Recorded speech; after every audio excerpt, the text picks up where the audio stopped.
Saludos amigos televidentes, estamos con ustedes nuevamente en la presentación de su programa Orientación Tributaria, un programa cargado de muchas informaciones que son pertinentes para los contribuyentes en sentido general y en especial para un grupo de profesionales que se agrupan en el área de las ciencias económicas, para los contadores, abogados, administradores y demás. Nuestro programa es un programa especial. Hoy tenemos como invitado al señor Luis Santo, economista, vicepresidente de la Comisión de Asuntos Económicos de la Fuerza del Pueblo, quien estará con nosotros tratando el tema sobre los comprobantes fiscales y la pertinencia de estos en el sistema económico nacional. Nosotros nos vamos a unos cortes comerciales y en breve volvemos.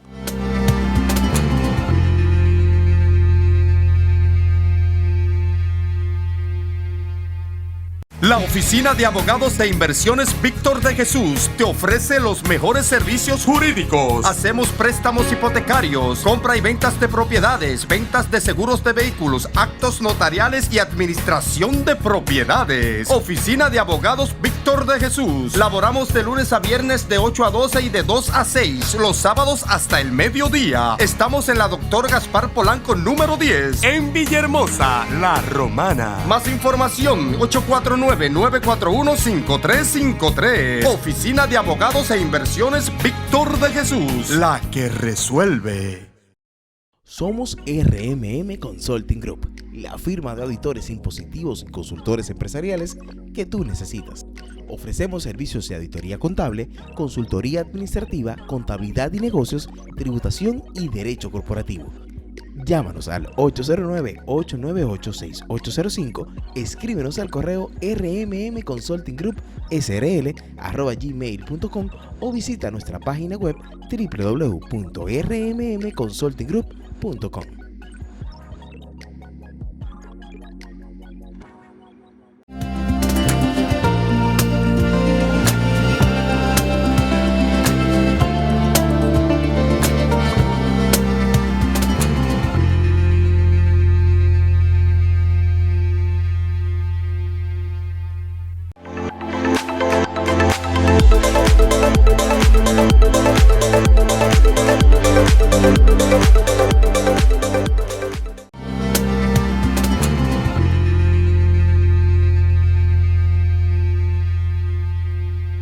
Amigos televidentes, estamos de nuevo con ustedes en su programa Orientación Tributaria, hoy con la presencia del señor Luis Santo, vicepresidente de la Comisión de Asuntos Económicos de la Fuerza del Pueblo, quien es nuestro invitado especial. En el día de hoy, nuestro productor general, Santiago García Jiménez, no estará con nosotros por razones atendibles. Su servidor, Ramón Antonio Salcedo Cuello, coordinador y coproductor de este programa, estará con ustedes entrevistando a nuestro invitado. Saludos, señor Santos. Gracias por la invitación, tanto a ti y gracias al teleauditorio que va a prestar parte de su tiempo. Esperamos llenar sus expectativas. Nos place tenerle acá en el programa. Muchas gracias por estar con nosotros. Siempre le he dado seguimiento a este programa y siempre está en mi agenda, un día como hoy, pues prestar atención y alimentarme de todas las informaciones que en este programa uno puede tener acceso, porque se traen buenos profesionales y además la buena conducción y la participación de ustedes, pues es más que un complemento que le da todavía más profundidad a este importante programa. El tema de los comprobantes electrónicos prácticamente está en boga y los contribuyentes se hacen muchas preguntas e interrogantes sobre la pertinencia de la aplicación del comprobante electrónico y el aporte que éste hace al sistema económico nacional. Cuando nosotros hablamos de comprobantes fiscales electrónicos, ¿de qué estamos hablando? Bien, pienso que que antes de desarrollar la parte relativa a los comprobantes fiscales, vamos a aclarar que yo soy vicesecretario de la Secretaría de Asuntos Económicos, no vicepresidente.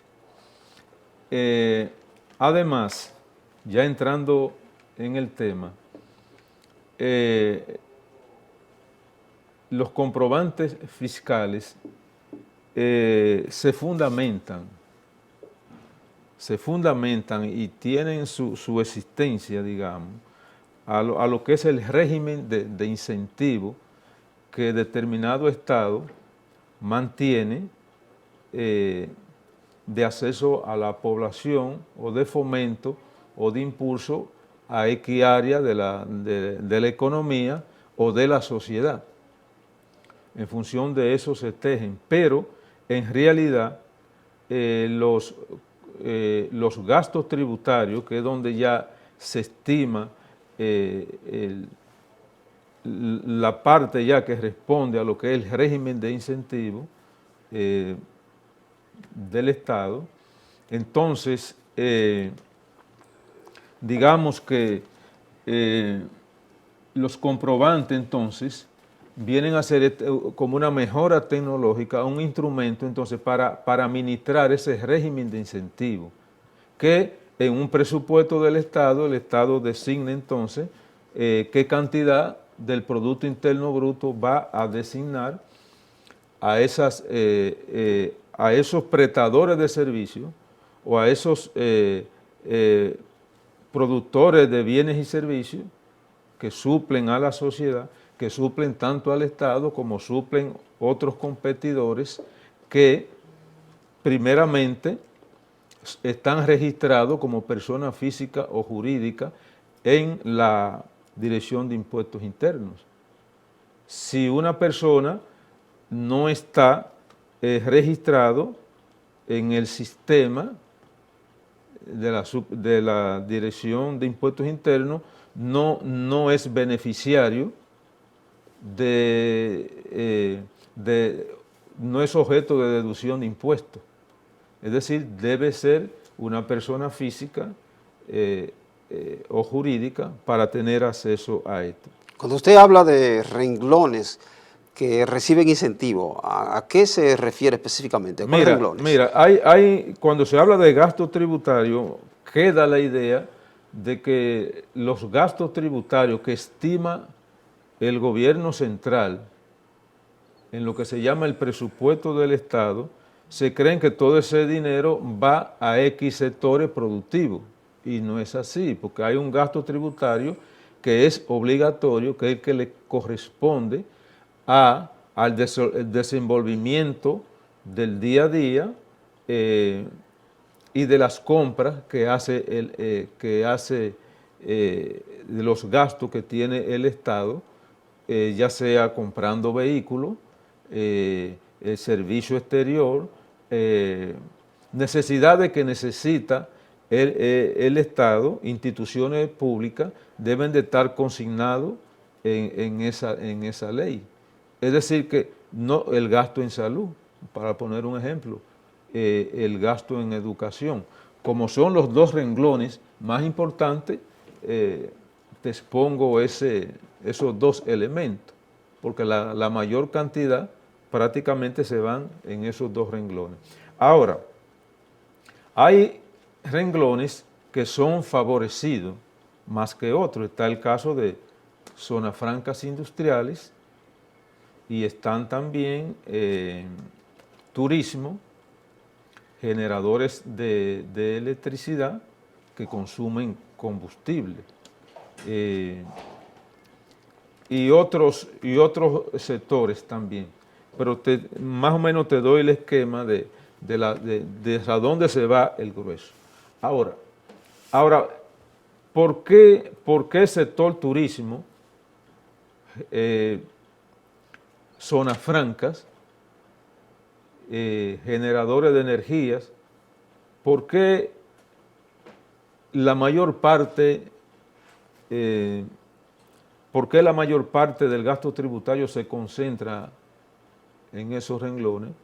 precisamente porque nosotros como economía se produce un cambio tributario a partir de los 90, a partir de lo que era el consenso de Washington, la creación de la Organización Mundial del Comercio, lo que era la política Bush para las Américas sobre el el ALCA, en la que cada país tenía que hacer, reducir todos los impuestos de aduana e iniciar entonces los procesos de apertura, la culminación de los acuerdos multifibra, en donde ya Estados Unidos, que era nuestro principal competidor, renuncia ya a lo que son las negociaciones preferenciales, los acuerdos preferenciales hacia acuerdos recíprocos, donde ya se exigía la libre movilidad de las utilidades de la inversión extranjera y la entrada de capitales, y donde ya se exigía entonces el trato igualitario, ya no el trato con prioridad a lo nacional, sino el trato igualitario a nivel global, porque se iniciaba el proceso de la globalización denominada la tercera fase de globalización financiera del proceso de globalización a nivel histórico. Entonces, ¿qué sucede? Que para nosotros competir ya en esa avalancha de globalización, no estábamos en condiciones de competir sin esos incentivos. Debía haber incentivos para nosotros insertarnos en el nuevo orden internacional, es decir, en el proceso de globalización para poder competir. A ese nivel de competitividad en ese momento se le llamó competitividad a precio. ¿Por qué? Porque no era una competitividad productiva anclada en ciencia y tecnología, sino que lo que podíamos hacer era un incentivo cambiario, los incentivos salariales y los incentivos que venían del Estado a través de los gastos tributarios, es decir, las exoneraciones, exenciones, que son los gastos tributarios. Ese desmonte y esa actualización ha correspondido y corresponde con las estandarizaciones internacionales. Antes de ir a ese punto, me gustaría decirle que los sistemas de incentivos han existido acá, porque la ley de sustitución de importaciones de la industria básica sustitutiva tenía también un régimen de incentivos. Lo que pasa es que ese régimen de incentivos fomentaba, ese gasto tributario fomentaba a sectores internos de sustitución de importaciones. Entonces, a partir de los 90 entramos a otro modelo de sectores que ya venían desarrollando, específicamente a partir de los 80, como era el turismo, las zonas francas industriales.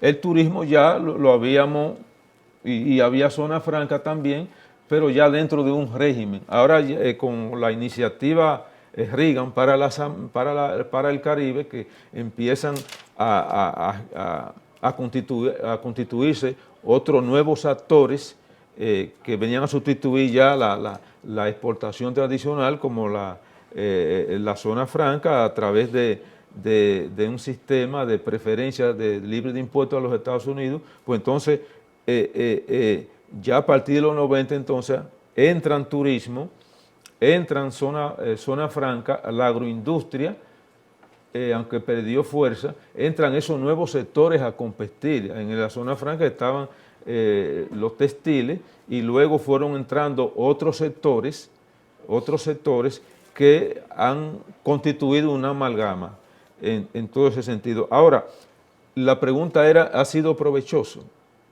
El gasto tributario, la inversión en impulsar esos sectores a lo que es el comercio internacional.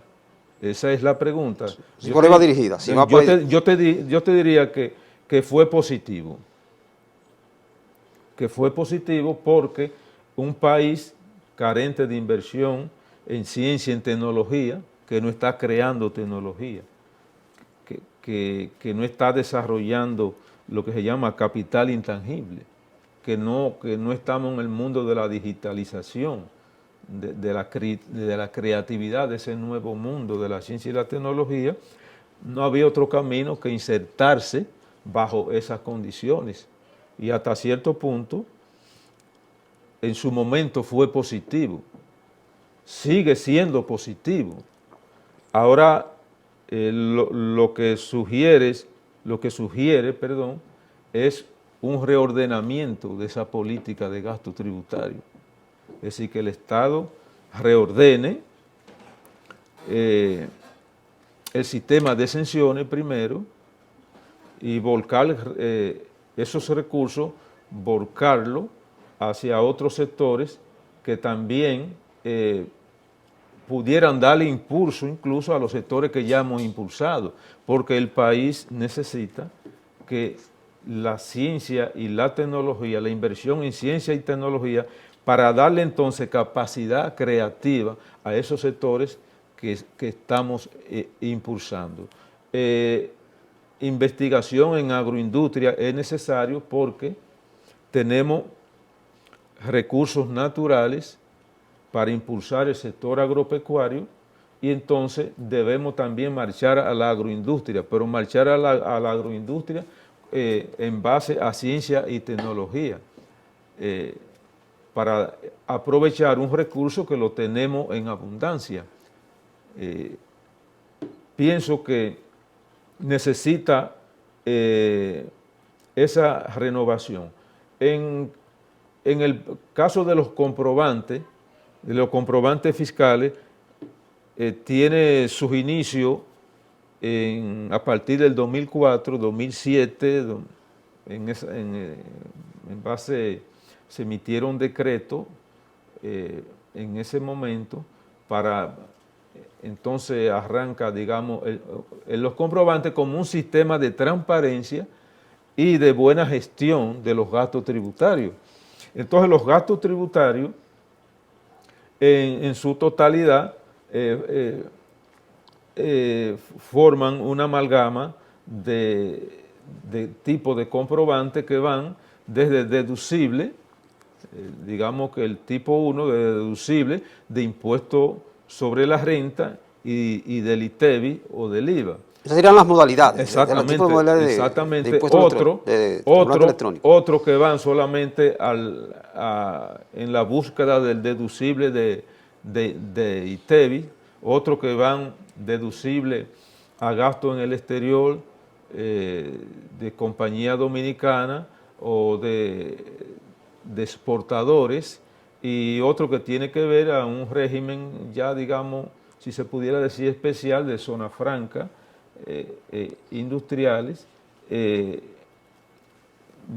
su producción, las ventas que ellos realizan en el mercado local, entidades que tienen eventos internacionales que viajan y incurren en algunos gastos, pues también son deducibles. El país está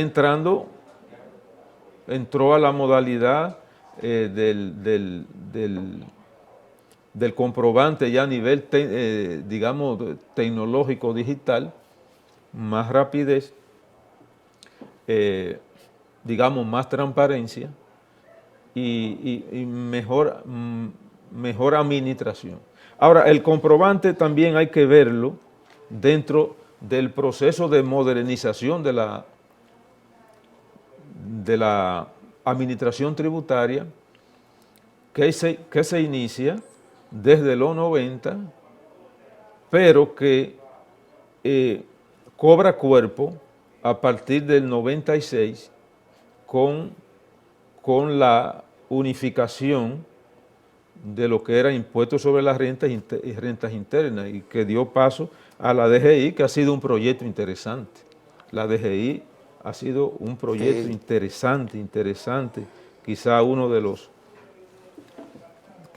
las innovaciones, si podemos así decirlo, de lo que se ha hecho en el Estado. Nos interesa saber ¿cuál es el impuesto de mayor incidencia para el aumento de las recaudaciones utilizando el comprobante fiscal electrónico? Bueno, ya no diríamos para el aumento de las recaudaciones, sino para el buen manejo de los gastos tributarios.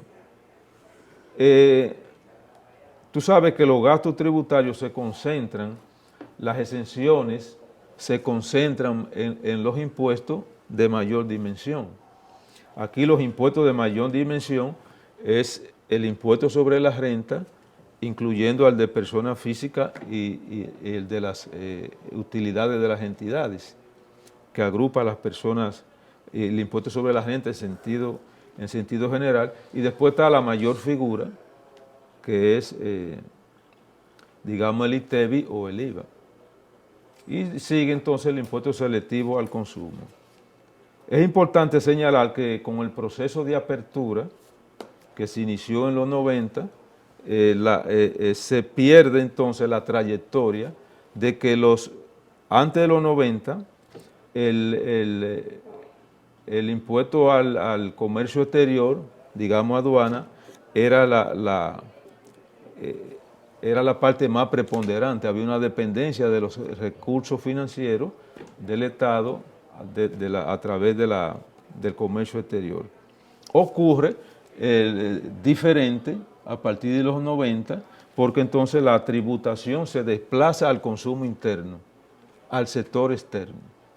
Y esto ha tenido su pro y su contra, porque los impuestos son efectivamente más cobrables y más eficientes cuando están concentrados en aduana. Obviamente, dado el cambio en el orden internacional, las aperturas económicas, el proceso de globalización, ya quien se quedaba con los impuestos concentrados en aduana, pues estaba saliendo del mundo y se podía quedar en lo que se llama la autarquía, porque se iba a quedar aislado del mundo. Y el país que no hacía sus reformas aduanales, reducir en gran cantidad los impuestos de aduana, pues se quedaba solo en el mundo, y solo en estos tiempos en el mundo ya nadie puede estar cerrado, no hay manera de subsistir sin los flujos de capitales, sin los grandes flujos de comercio, no hay manera de mantener una economía a un nivel de autarquía cerrada totalmente. Entonces, ese es el tránsito que se da entonces en los sistemas de exenciones. Se da un cambio en la economía, se elimina los sectores líderes hasta final de los 80, desaparece con ello entonces el sistema de exención que existía porque no tenía sentido, aparecen nuevos actores y entonces se inicia un nuevo sistema de incentivo de gasto tributario.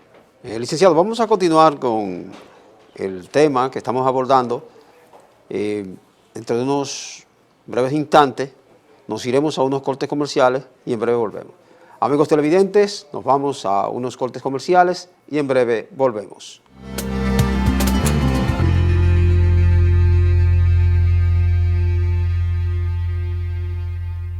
La Oficina de Abogados de Inversiones Víctor de Jesús te ofrece los mejores servicios jurídicos. Hacemos préstamos hipotecarios, compra y ventas de propiedades, ventas de seguros de vehículos, actos notariales y administración de propiedades. Oficina de Abogados Víctor de Jesús. Laboramos de lunes a viernes de 8 a 12 y de 2 a 6, los sábados hasta el mediodía. Estamos en la Dr. Gaspar Polanco número 10, en Villahermosa, La Romana. Más información, 849-941-5353. Oficina de Abogados e Inversiones Víctor de Jesús, la que resuelve.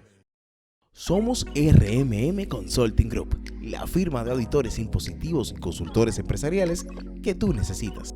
Ofrecemos servicios de auditoría contable, consultoría administrativa, contabilidad y negocios, tributación y derecho corporativo.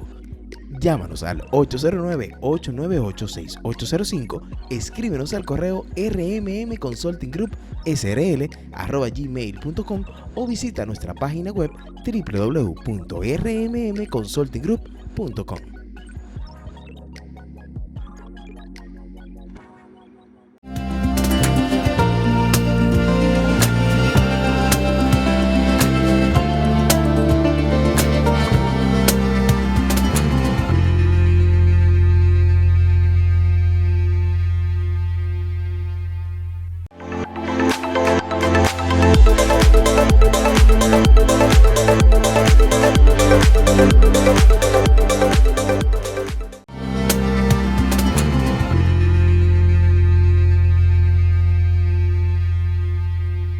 Amigos televidentes, continuamos con la presentación de su programa Orientación Tributaria, hoy con la participación de Luis Santo, economista, miembro de la Comisión de Asuntos Económicos de la Fuerza del Pueblo, quien está tratando con nosotros el tema, la implementación de los comprobantes fiscales electrónicos y su aporte al sistema económico nacional. Continuamos, distinguido. Bien, entonces decíamos que los gastos tributarios ya en esta actualidad, en el nuevo modelo de apertura, en los nuevos sectores ya líderes de la economía dominicana que entraron al proceso de apertura, entonces se inicia con ello también un nuevo régimen de incentivos que está fundamentado en 24 leyes. Hacemos una pregunta muy de lugar.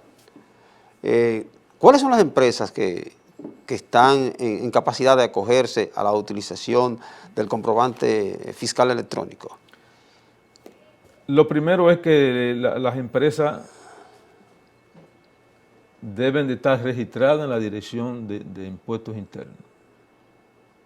Deben de estar registradas, tener su RNC, es lo fundamental, y también que el bien que comercializan, que suplen, o la prestación de servicio que suplen, esté dentro de las categorías legales para ser deducible. O sea, si prestan un servicio que no está dentro del sistema de incentivos, no pueden ser beneficiarias de lo que el Estado ha estimado en su presupuesto como gasto tributario. Ahora bien, los amigos televidentes requieren ser edificados. ¿Cuáles son esos renglones específicos que están contenidos en la ley, en resolución, en decreto o cualquier ordenanza que lo establezca? Específicamente, ¿cuáles son esos renglones? Bueno, hay servicios de informática, equipos, hay un sinnúmero de gamas que son deducibles en el caso de educación, en el caso de salud, tecnología, todos esos elementos son deducibles dentro del régimen de exenciones. En el caso de zona franca y turismo, pues gozan de incentivos ya como inversión extranjera, en lo que tiene que ver con la libre movilidad de utilidades, en la que ya tienen derecho a movilizar el 100% los flujos de capitales, el pago de impuestos, que son también deducibles. En fin, todo es una alta gama en la que esas empresas tienen derecho. Esas deducciones afectan a diferentes figuras. Ya mencioné el caso ya del ITEVI o del IVA, que es la mayor fuente, una de las mayores fuentes. Está el impuesto a los combustibles, lo que es el selectivo, y lo que es el ad valorem a los combustibles. En fin, una grande gama, porque recuérdate que hay empresas generadoras de electricidad que importan combustibles. Tienen acceso a hacer deducibles algunos gastos e inversiones en que incurren. Es decir, que en diferentes sectores siempre estén contemplados en la ley, pues entonces pueden gozar de los beneficios. El impuesto sobre la renta también soporta dentro del régimen de incentivo una gran cantidad también apreciable de recursos. La implementación de todo proyecto o plan, y en este caso de la implementación del comprobante fiscal electrónico, siempre una implementación requiere un gasto porque hay una planificación, una ejecución. ¿En cuánto se evalúa el gasto para la implementación del comprobante fiscal electrónico? En esa parte se cubre tecnología, es decir, la empresa para poder acceder a eso debe agotar unos procedimientos tecnológicos de quien provee la tecnología, si esa empresa está acreditada por impuestos internos para suplir esa tecnología y, en fin, diferentes gastos que en las informaciones que tengo debe suplir la entidad para gozar de este servicio. Mira, es importante hacer mención de lo que son las notas de débito y las notas de crédito. Las notas de débito y las notas de crédito. Los pagos, para ser deducibles, tienen un plazo de 90 días cuando se emite la factura. De lo contrario, ya el proveedor entra en ciertos problemas. Entonces, si la empresa paga su compromiso, el comprador cumple su compromiso antes de los 3 meses, pues entonces el suplidor le da cierto beneficio y emite una nota de débito a favor de quien compró el servicio y esto entonces le favorece al comprador que recibió el servicio, porque ya al pagarlo antes de los 90 días, pues ya adquiere un beneficio, una baja de precio a favor. Es lo contrario de la nota de crédito, cuando ya quien compra hace el pago, registra el pago fuera del proceso acordado, entonces ahí viene la nota de crédito. Que ya no le favorece, sino va en contra. Entonces, esto es importante porque entonces mantiene activo el flujo de liquidez dentro del sistema de pago. Es decir, que los suplidores,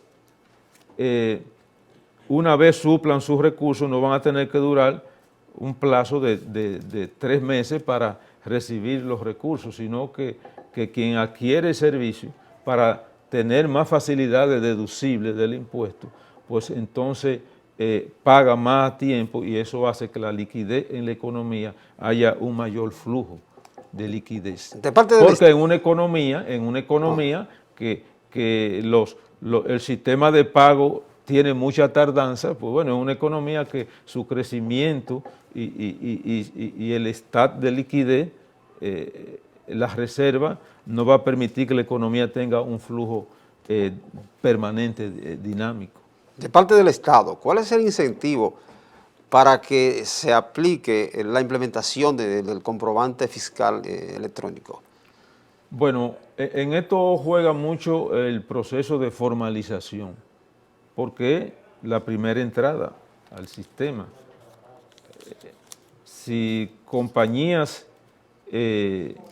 o negocios o pequeños negocios, el Estado no orienta, porque también hay que decir una cosa, cuando hablamos aquí en el país de evasión fiscal, a mí en este país específicamente hay que utilizar el término de incumplimiento.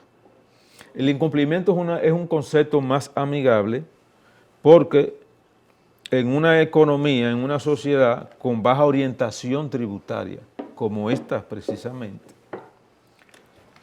los ciudadanos de manera involuntaria, no digo todo, una parte, y podría ser una parte importante, actúan involuntariamente, actúan al margen de lo que son los derechos tributarios, que pueden estar también a favor de ellos, porque no siempre los tributos no pueden verse como lo ve mucha gente, como la película de terror, porque eso te puede favorecer a largo plazo. Entonces aquí el incumplimiento tributario, los altos niveles de evasión también obedecen a una falta de cultura tributaria, que no es suplida por parte del Estado ni de las entidades recaudadoras, llámese impuestos internos, Dirección de Impuestos Internos y aduana, o el Ministerio de Hacienda, porque en realidad quien más debe tener el liderazgo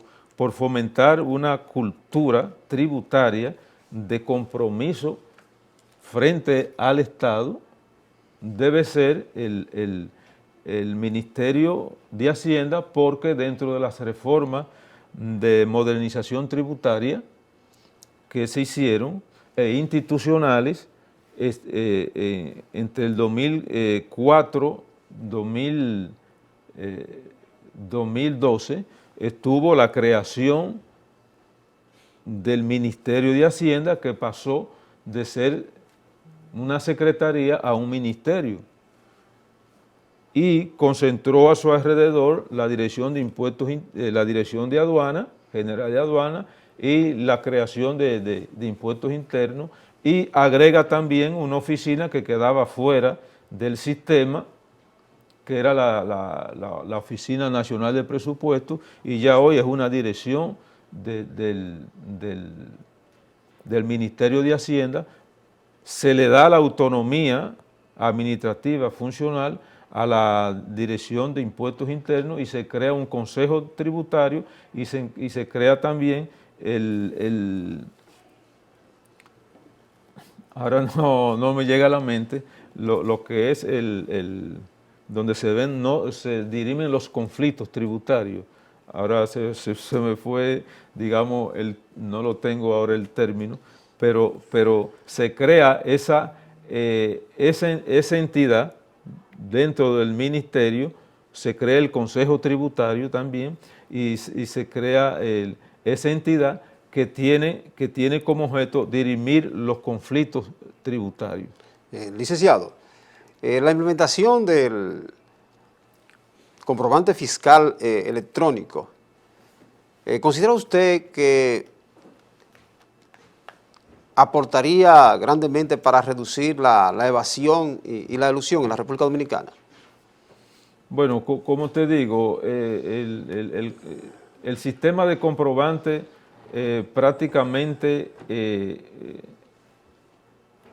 está en el ámbito de la deducción de impuestos, llámese impuestos sobre la renta, selectivo al consumo, el ITEVI, en fin. Ahora, digamos que en perspectiva, tú estás administrando una gran matriz y de alguna manera se construye una matriz que impuestos internos le sirve para, digamos, tener señales de hacia dónde debe dirigirse la supervisión tributaria. Ahora bien, en este caso le llaman inspectores, yo prefiero llamarle los supervisores y ver dónde pueden haber falencias, dónde pueden haber señales asomo de evasión y yo lo veo en ese sentido. Ahora, a mí, ya en otra perspectiva, me gustaría un sistema electrónico que en futuro no solamente se limite a administrar un sistema de incentivo a través de los comprobantes fiscales, sino un sistema que también toque un punto neurálgico. Y el punto neurálgico es cuando tú vas a un negocio y te dicen no tengo verifón, se me dañó el verifón, hay problema con la línea. Creo que el dinero plástico ha contribuido mucho a la administración tributaria. Ahora que estamos hablando de eso. Sí, lo siguiente, para no perder la hilaridad. Sí. A veces uno va a ciertos negocios y de repente le preguntan, ¿con comprobante o sin comprobante? ¿Qué me demuestra a mí que se está cumpliendo con los deberes correspondientes con la administración tributaria? Ahí viene la pregunta. Bueno, la respuesta me la va a dar en el próximo bloque. Ahora vamos a cumplir con unos compromisos comerciales. Gracias. Amigos televidentes, nos vamos a unos cortes comerciales y en breve volvemos.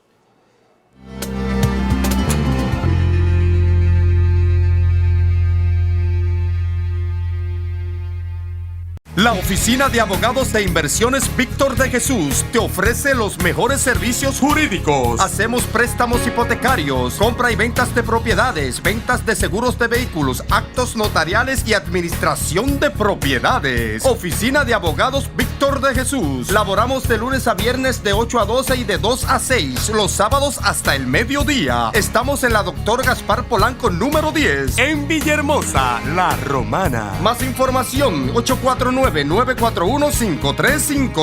Oficina de Abogados e Inversiones Víctor de Jesús, la que resuelve. Somos RMM Consulting Group, la firma de auditores impositivos y consultores empresariales que tú necesitas. Ofrecemos servicios de auditoría contable, consultoría administrativa, contabilidad y negocios, tributación y derecho corporativo. Llámanos al 809-898-6805, escríbenos al correo rmmconsultinggroup@gmail.com o visita nuestra página web www.rmmconsultinggroup.com.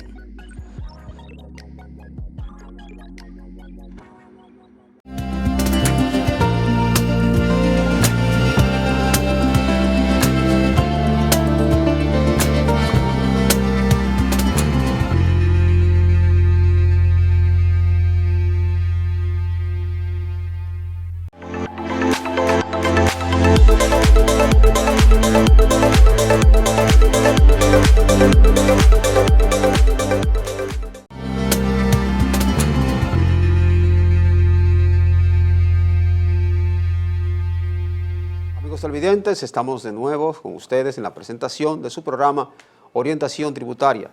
Hoy con la participación del señor Luis Santo, vicesecretario de la Secretaría de Asuntos Económicos de la Fuerza del Pueblo. Hemos formulado una pregunta a modo de comentario y el licenciado nos tiene la respuesta en este próximo bloque. Adelante.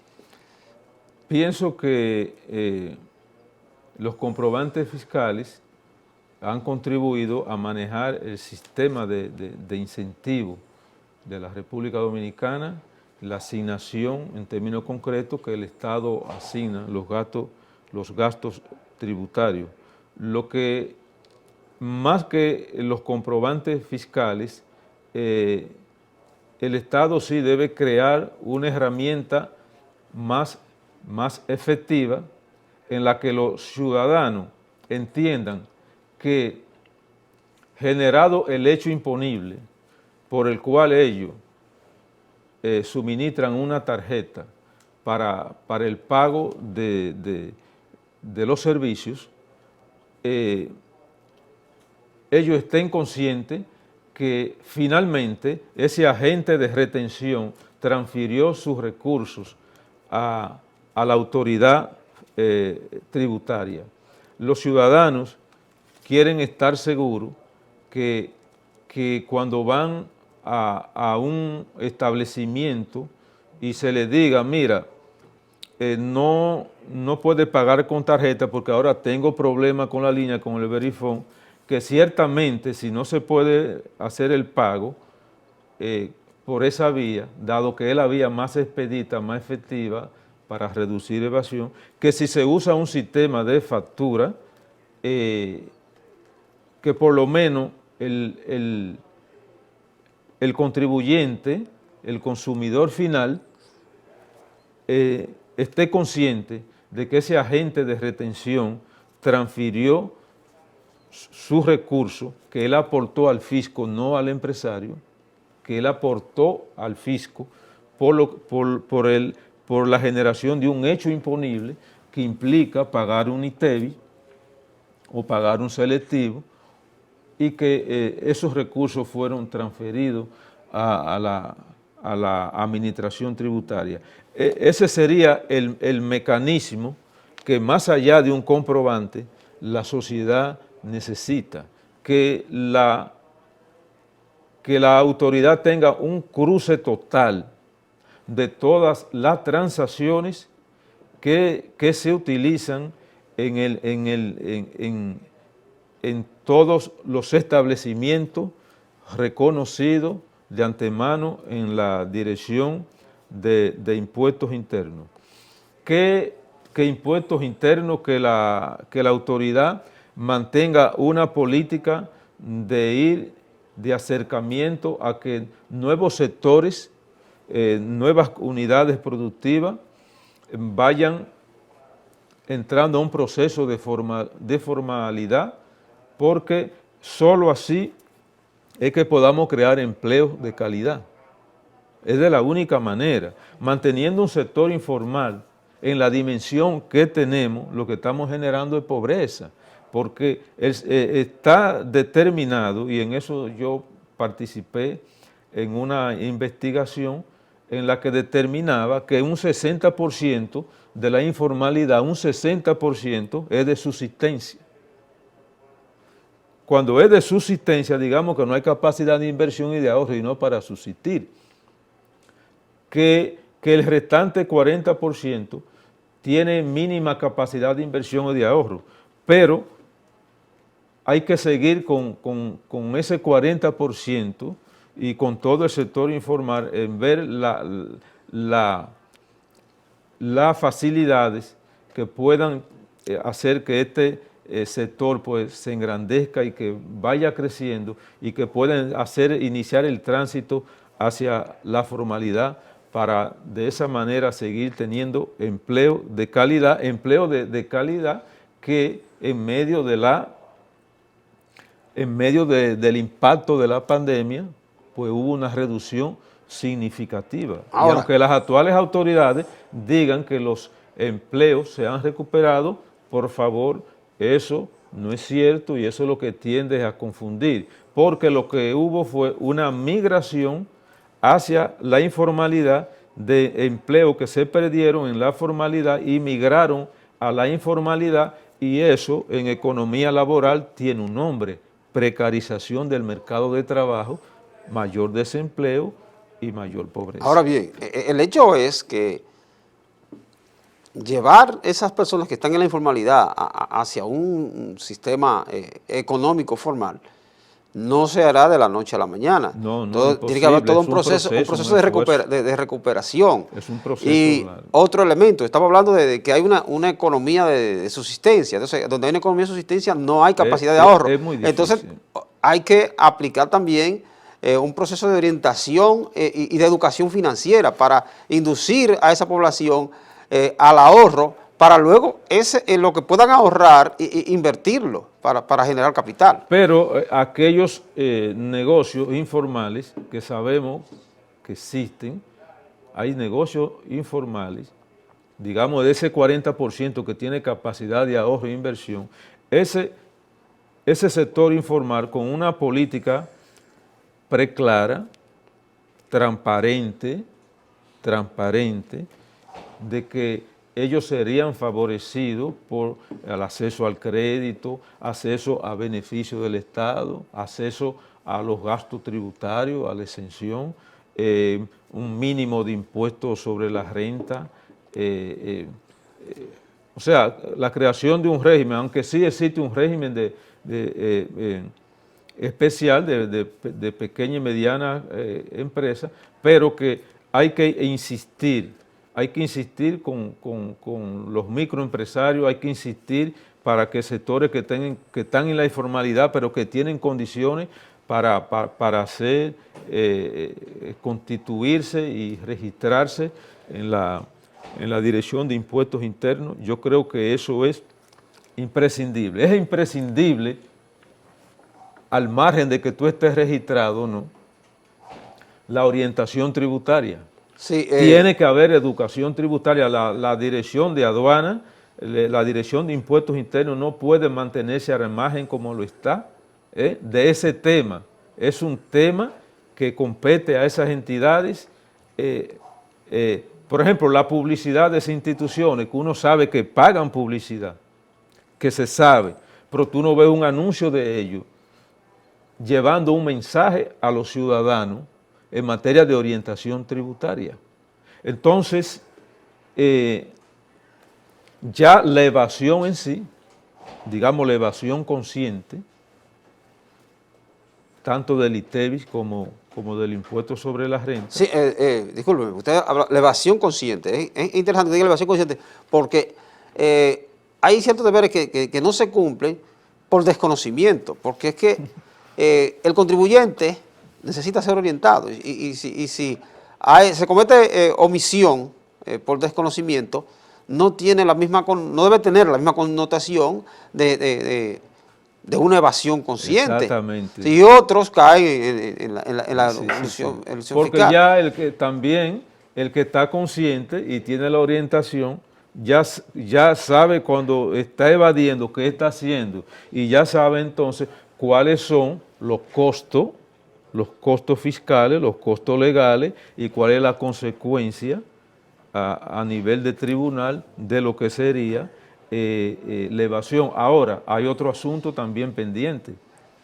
La evasión no puede estar tipificada como lo está actualmente y eso debe ser una tarea a cumplir porque la evasión debe tener un delito penal, debe de calificarse como delito capital, porque cuando usted no paga los impuestos, usted está poniendo en riesgo la parte de la población más vulnerable.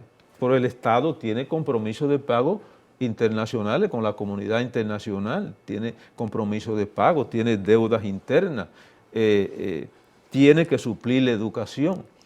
Entonces, cuando usted defrauda al Estado o cuando usted tiene crédito tributario que no lo paga, esperando una amnistía fiscal, entonces son cosas que hay que analizarlas porque no puede ser que el que tiene crédito tributario, deuda tributaria, no está pagando porque está esperando una próxima amnistía fiscal. Entonces esos son temas también que hay que tratarlos. No es que yo me oponga a la amnistía fiscal, pero no podemos estar en un círculo virtuoso o vicioso, como se dice, teniendo deudores morosos en la administración tributaria, esperando que venga una amnistía fiscal y entonces le dé un regalo.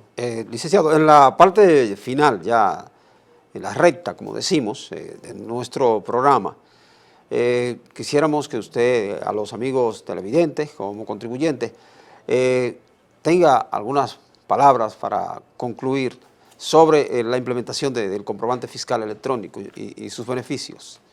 Bueno, yo lo que pienso es que ya las sociedades, en la medida que se adentran al mundo de la ciencia y la tecnología y aprovechan la dotación de tecnología que se ponen a servicio a la sociedad, aumenta la productividad. La velocidad de los hechos aumenta y eso nos hace más modernos, más productivos, más creadores de riqueza y lo que se pudiera decir es que esos sectores que no han migrado a la parte ya de los comprobantes electrónicos, pues que lo hagan porque al final ellos serán beneficiados con hacer esa migración, y que ya en muchos países ya lo están haciendo, como el caso de México. Leía que prácticamente lo van a completar la fase ya. Nosotros hemos iniciado una fase y es bueno que agilizar para completar ya ese proceso. Licenciado, el tiempo en televisión es apremiante. Hay muchos tópicos y aristas por tocar, porque es un tema bastante Obviamente amplio. me gustaría volver en otra ocasión para ya entrarnos ya a lo que es el desempeño fiscal. Bueno, le agradecemos su participación en nuestro programa. Amigos televidentes, hemos llegado a la parte final de su programa Orientación Tributaria. Estaremos en una próxima entrega. Gracias por estar con nosotros. Pásenla bien.